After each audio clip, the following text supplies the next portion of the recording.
Sex is about creativity, coloring outside the lines, and treating your partner like an exploration. Like, do you know every part of your partner's body that makes them sigh? Have you even tried to find every part that makes them snatch their breath? Or have you allowed them the opportunity to just immerse in the sensation of your touch like a delicious taste of food? Welcome to the Open Bedroom Podcast. I'm your host, Jennifer Kalo. Welcome to conversations about open relationships, online dating, and creating relationship dynamics that truly align for you. All right, guys, we're back. Whitney Miller, Jennifer Ruskin, and today we're doing top 3 reasons couples stop having sex. Now, if you're into this podcast right now, you might have missed part 1, which aired 2 weeks ago. Part 1 is sex ed censorship, where to find amazing how-to videos, where we talked about what Whitney's doing in the sex education space, her Patreon, what's going on with censorship on these major platforms for social media. And unfortunately, we may or may not be on there for much longer. I don't know. Whitney, with AI, I'm like, we could all be shut down tomorrow because AI is super smart. So Yikes. Today we're talking about something different, but go back. I'll reference that video in the notes below so you can go back and watch that one too. Today is top 3 reasons couples stop having sex. Tell us about it. First, tell us who you are again, in case anybody doesn't know who you are. And absolutely. My name is Whitney Miller. I run BDE Moves LLC. That's I'm a sex educator. I'm a pleasure coach. What are my other hats? Like run retreats. I do all the happy helper stuff in the sex educator sector. Okay, perfect. Yep. So, what are the 3 reasons that couples stop having sex? What is this? Yeah. Tell us about it. Yes. I'll talk to you about it. So I learned this from Todd Barish. Todd Barish is a sex therapist. He runs Your Diagnosense, if I can say that word, on Instagram. And he's brilliant. He presented this. This is a report. I don't know if it's his personal study, but this is a study they went through and questioned couples about reasons that they stop having sex. And these are the top 3 that they reported. So this is not an exhausted list. This is just like the ones at the top. Okay. And number 1 is unwanted pain. So like unwanted pain during sex, whether it's vaginismus or vulvodynia, causing pain during intercourse or any kind of unwanted pain that you're getting during sex. That's going to keep you from getting the happy, fun dopamine that motivates you to do that thing again. As healthy humans, we don't like to interact with activities that don't produce pleasure, and we're not motivated to do that. So that's just a natural reaction to pain during. So if you need to go see like a pelvic floor therapist or, just to check in with their OBGYN, or whether it's just as simple as adding lubricant. For some reason, we have this resistance to adding lubricant. We think that it means something if we need lube. I use lube all the time. It doesn't matter how naturally wet I get, I need a little bit more. Lube increases a person with a vulva's chance of having an orgasm by up to like 70%. So why not have lube next to your bed? It's a wonderful friend. So that can address the unwanted pain during sex, or just speaking up to your partner. Like if they're doing something too fast, too rough, too much, just say that. We don't need to save egos and sacrifice your pleasure. Okay, so I'm going to ask you some questions. Mm-hmm. So you're telling me that having pain during sex is not normal? Like unwanted pain during sex is not normal. Even losing virginity is a social construct, by the way, but having your first sexual experience should not be painful. That is, it's too fast, too soon, not enough lubricant, natural or added otherwise. It should never be painful, ever. Now, I've had not even anal. Oh, sorry. Yes, no even problem. With anal. Yeah. I've had some people say, well, but my partner's just really girthy, or my partner's just really long. And I do have a question for you once you answer this one about the length. Absolutely. So the vagina, that's the internal part of you, because your vulva is the actual sex organ where the external clitoris is, but your vagina is that muscle tube sleeve that babies can come through. That elongates and widens with arousal. So the less aroused you are, the more there is apt for you to have unwanted pain given the size of your partner. Also, let's pay attention with each other because the average vagina length is only about 5 to 6 inches. So if you're a big guy out there, there's probably not enough room for all that. But the more turned on the person with the vagina is, the more the cervix will lift up and come out of the way. So you want to get somebody extremely turned on before we're going in there. And when you do go in there, don't do it like a porn star. Don't be planking on somebody and just poking away as if there's like a clitoris on the inside. Like, let's remember that it is just a muscle tube and that the erogenous zones that are in there, like your anterior fornix and your G spot, which is not really a spot, it's more of a zone. It's like an area. There's not like a magic sweet spot. There's a magic area. And the way that those areas become exposed is through arousal. So let's, apply 20 to 40 minutes of getting like revved up and turned on the outside before jamming things inside of there. So good, because you answered my question, but now I have more questions. Yeah. So there is a person that Scott and I have slept with that has a very, very short, I would call the vaginal canal till you get to the cervix, right? Mm-hmm. And Scott was saying like, she's the shortest I've ever felt. I literally hit her cervix when I go in, and he's a normal size guy. He's not long or anything. Okay. And he's like, I don't want to hurt her. So like, so this is telling me we're not turning her on enough yet. She's not ready. We need more foreplay. So I guess my question next would be because I know you do some of these in your how-to videos. Yeah. How would we know from the outside, right? Because we're not jamming our hands up to see if the cervix is now elongated. So how would we know that it's happening? The elongation is happening from the outside. So with my partner, when I wanted to check for that, I just slide like 2 fingers inside of her, which I'm playing with her G-spot a lot when we're having sex, just as a way to like see where she's at, if she does want me to put the strap on and do that type of penetration.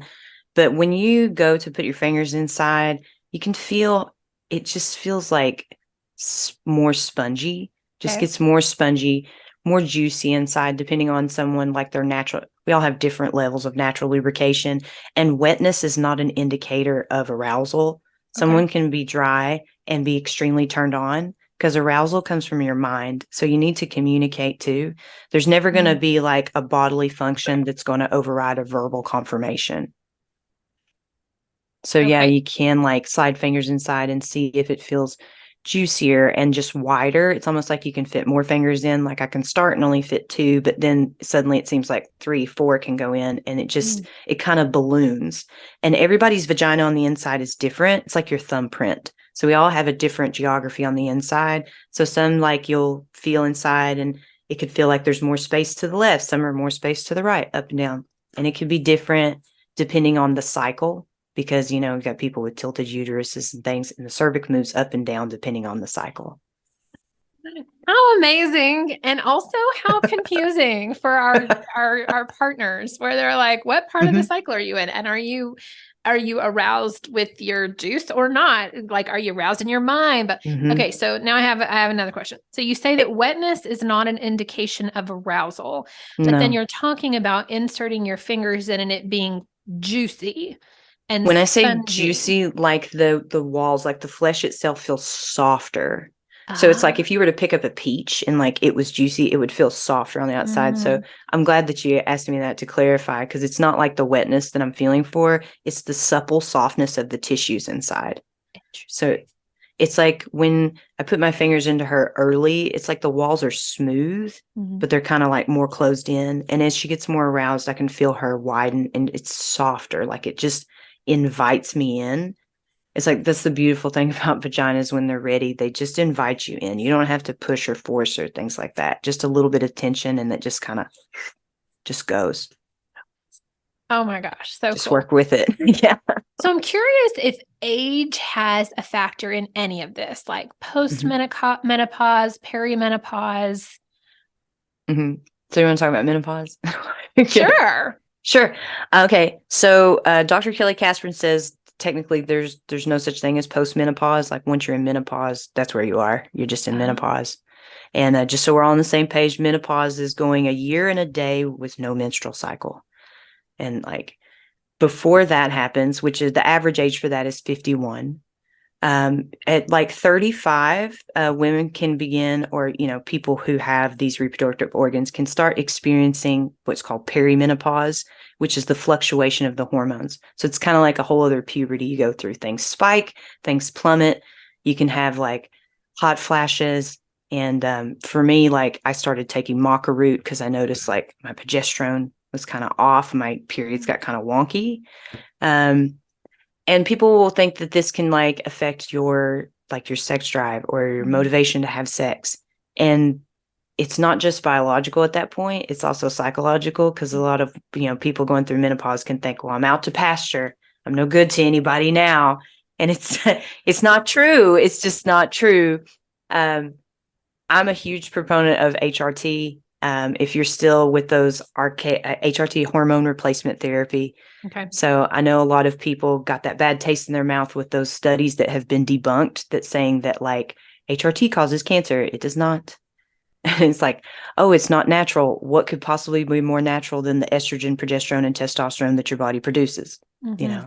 It's also not natural for us to live past the age of 35, but we do that now swimmingly, because we fight infectious disease with medication. So Times 3, man. My grandma's about to be 100. It is crazy. You know what I'm saying? So like we have all these medical interventions that can add quality to our life. Yeah. So women, they need testosterone just as much as like cis men do. So they'll forget about that. Like testosterone gives you the elasticity of your vulva. So as I was talking about that unwanted pain with sex, sometimes people going through menopause can be having frequent UTIs due to lowered estrogen, vaginal dryness due to lowered estrogen. And if you're not comfortable with systemic estrogen, like taking the pill, then you can take vaginal estrogen cream and get that elasticity and moisture back so that you don't have that unwanted pain with sex. So with menopause, it's like, if your doctor doesn't know how to talk to you about these things, fire that doctor and find one who's up to date on these studies, because you don't have to be putting up with that. Your life is not over after menopause. I feel like you've got a brand new start, because now you're at the age where you don't give a fuck what people think. So like, live your fuck yes life, get yourself some vaginal estrogen. It's not over. Dr. Peggy Kleinplatt says through her study, Magnificent Sex has found that the people having the most satisfying sex of their lives are an average age of 54. It goes all the way up to 82. I love that so much. Yes. I mean, the majority of the age group of people in my swingers group, they're 50 plus, and they are still having sex. Let me tell you. Hell yeah. Lots of it. Hell yeah.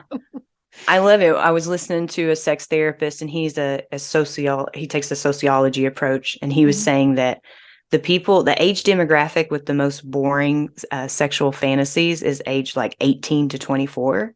Oh. Because they still think that like naked bodies, like that's enough. They're turned on. This naked, it's good. But like what you're talking about, like 50 plus, they know how to work the novelty. Like they know how to make it fun. They don't care what anybody thinks. Like, and they're open, right? So like, yes. God, we've done so many interesting things just over the weekend, and we're not 50 plus yet, but I'll be 40 this year. We did hot stone massage couples lessons with two of our swinger friends. And so it was like a naked class. We were all naked. It was great. And then last night we did wax play. We hired someone from our local group, BDSM group. And he came over and taught us how to do wax play on each other and to make art on our bodies, and then how to like really take it off in a really sensual way. And I'm like, this is nothing. I would never have done this in my 20s. So hot. Yeah. So hot. We need to hang out. We totally need to hang out. Yeah. I love it. Okay. We got to get on to the next 2 points. Gotcha. So point 1 was unwanted pain. So we're learning from you. If we're having pain during intercourse, that is not normal and that is not okay. We need to apply more lube. We need to go to our doctor and make sure we don't have some sort of maybe like a UTI or an infection. What were some of the other things that you said? Make sure we're slowing down and allowing the uterus to elongate and widen and get squishy and spongy inside. Yes. Let that cervix lift up and out of the way so you can do your thing. Yes. Okay. What's next? Yeah. So number 2 is unresolved conflict. Like if you have unresolved conflict between you and your sexual partner, whatever your relationship is, bringing your skin together is not going to make it go away. You don't have erasers between your legs. You're not going to rub it out. but a lot of people will use like makeup sex and they won't resolve the conflict. And then this takes away the security in the relationship. So eventually it starts to erode away at the desire for either one or both people in the relationship. So you got to talk it out, got to get it out. Like if you'll be vulnerable to someone, you will experience sex at a whole other level that just transcends beyond applying friction to each other. And this is like a whole topic on its own, this whole conscious communication. And if you haven't already started doing this in a relationship, or you've been in a relationship for a long time and you don't communicate, go get some help. Get a counselor, therapist, someone that can help you learn how to communicate with each other. Read some books. Read John and Julie Gottman. They've got all the communication right there for you. Just read some books. You get there. And just start. It may be weird, but like you can't skip the awkward phase. Like, let's talk about it. I know every single time Scott and I have like a really crunchy conversation, I usually document them and they come out on my podcast. And I'm like, here's what I learned, even though it was really hard. It's always so yummy on the other side. And it brings us even closer. And then our sex lives are even better too. Because it's all connected. Yeah, I understand. It's all connected. Absolutely. Okay.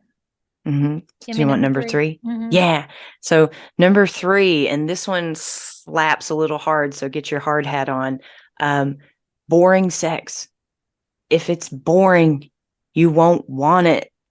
That's just a happy, healthy human brain. Again, we're back to dopamine. If it doesn't produce pleasure in your mind, it won't produce pleasure in your body.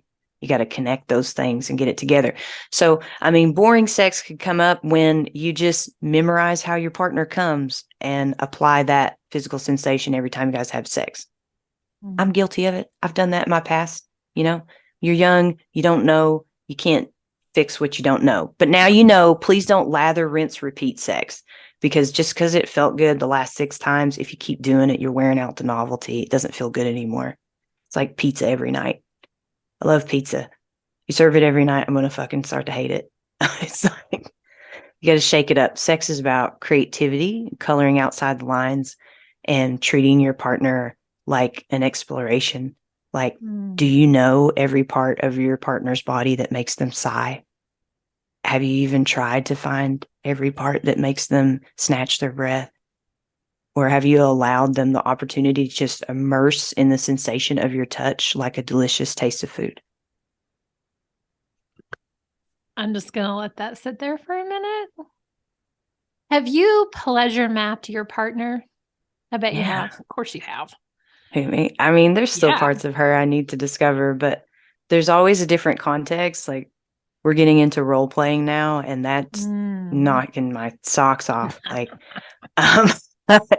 I've never been with someone where I could just talk about like, we'll be like mutual masturbating, and in the middle she'll be like, what are you thinking about? And I can just open my mouth and say whatever just depraved stuff is going on up there. And she's like, God, that's so hot. And I'm like, oh God, it's safe here. I'm going to come.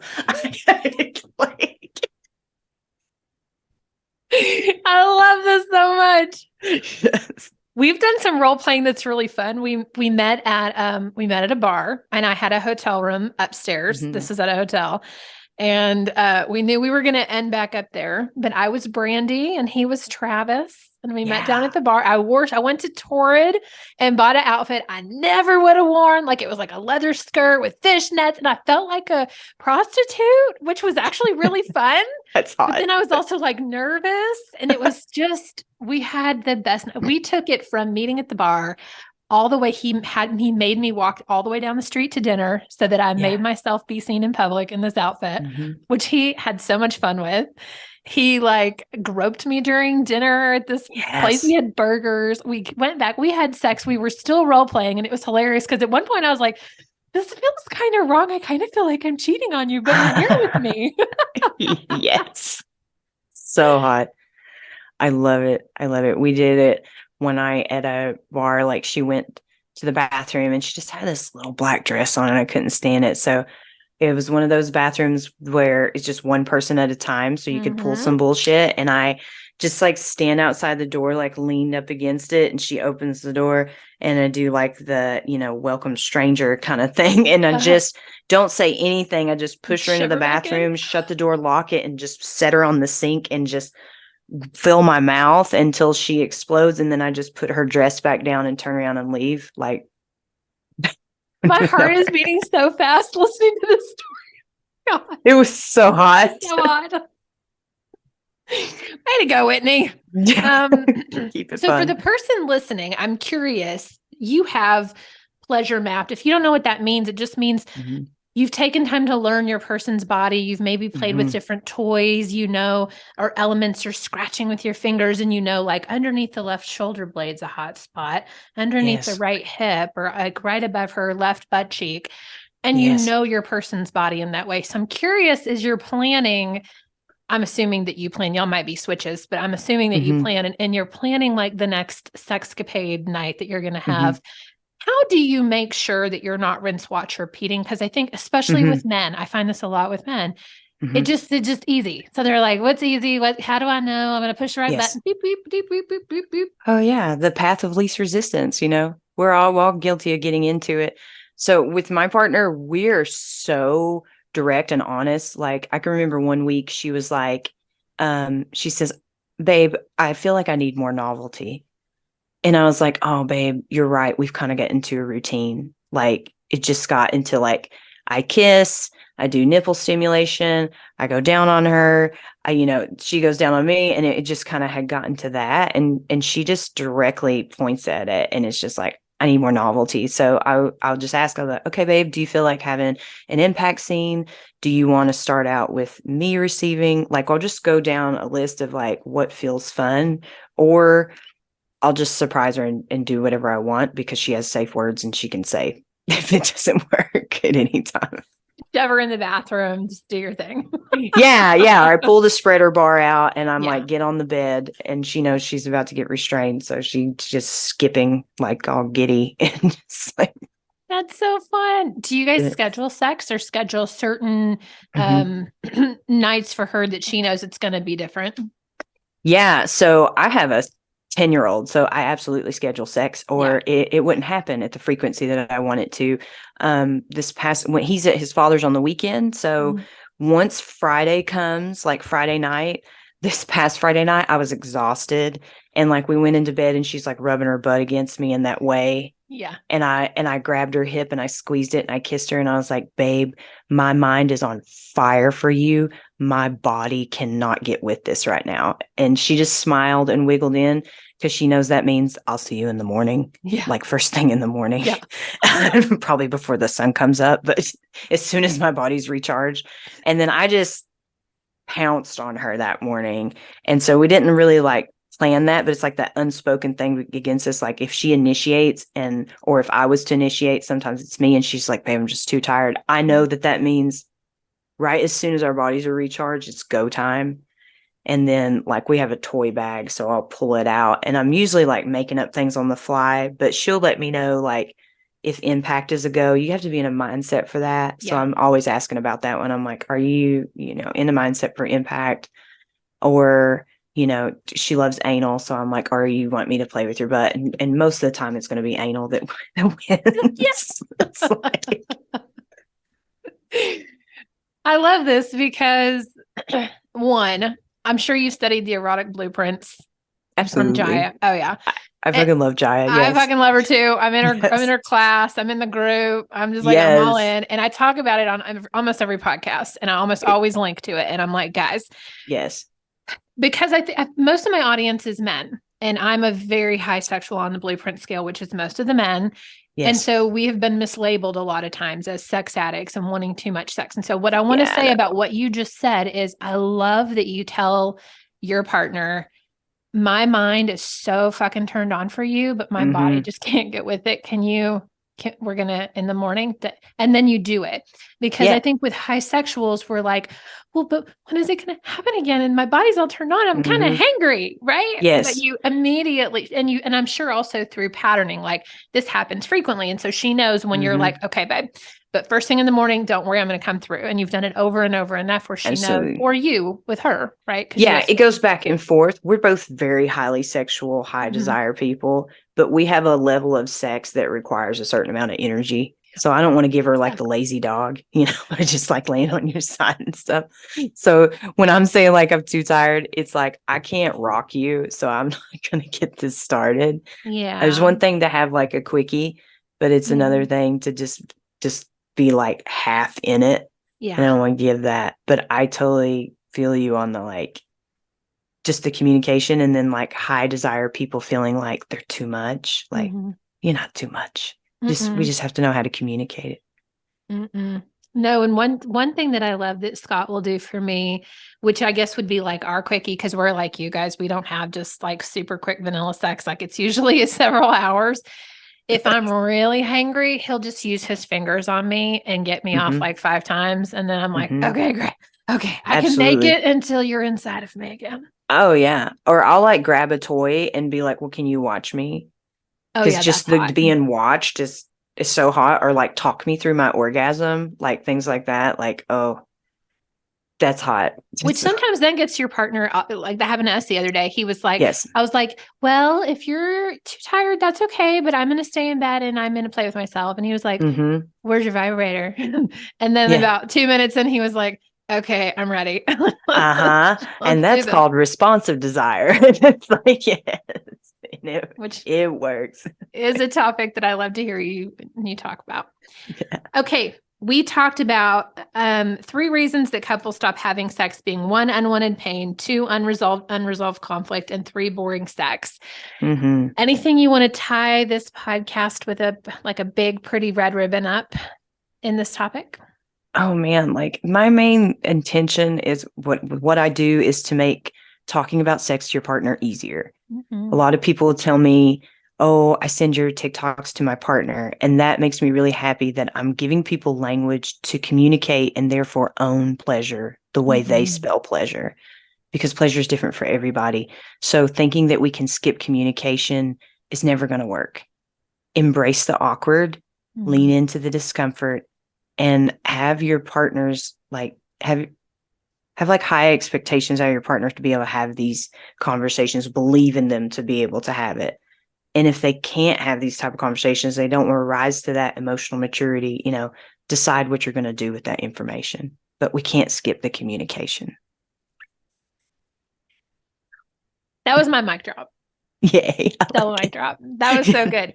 Nice. Thank you so much. And this is my plug for Whitney Miller's Patreon. We didn't talk about it on this particular podcast, but you guys, it's amazing. If you want some sex education, if you want to see her show you how to do, I don't know, rimming and fisting and all the things that your mother never taught you that you probably should know how to do if you want to have grown-up sex with people. I mean, I realized at one point that I had only had sex with other humans that were like at a grade 16 level or something, like age 16. And all of a sudden I'm this grown adult and I was like, oh my God, people have sex for hours? Like, this is amazing. Yeah, it is. So if you want to increase your tool belt of cool shit to do while you're having sex, go learn from Whitney. And I'm going to put her Patreon account at the bottom.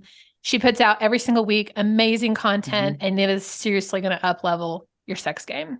Absolutely. Come over there and learn how to dirty talk. People are always fumbling with that. I got you. Yes. How to go down on people. I love that one too. Yeah. Hey. Thank you for being on. Thanks for having me. Okay. Bye. Bye. Thank you for listening to the Open Bedroom Podcast. If you enjoyed today's episode, go ahead and give us a like and click subscribe below and stay up to date on all the new episodes that we release. If you have a topic that you'd really like more information on, leave us a comment below and we'll see what we can do. Feel free to share this podcast with all of your friends and especially your partners. This is a great way to open up some amazing conversations. We'll see you next week.